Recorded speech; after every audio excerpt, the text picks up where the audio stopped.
जी अस्सलाम वालेकुम जी। ये ग्लोरी की हम आपको इंजन नंबर की लोकेशन बताते हैं। ये देखिए ग्लोरी,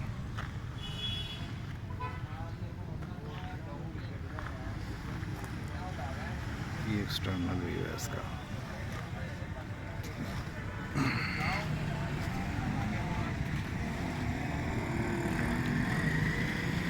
ये है जिसका चेसिस नंबर,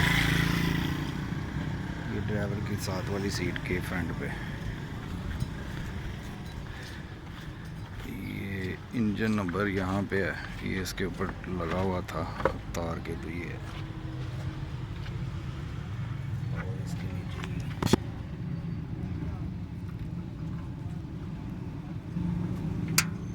इस पे डस्ट लगी हुई है जिसकी वजह से साफ दिखाई नहीं दे रहा।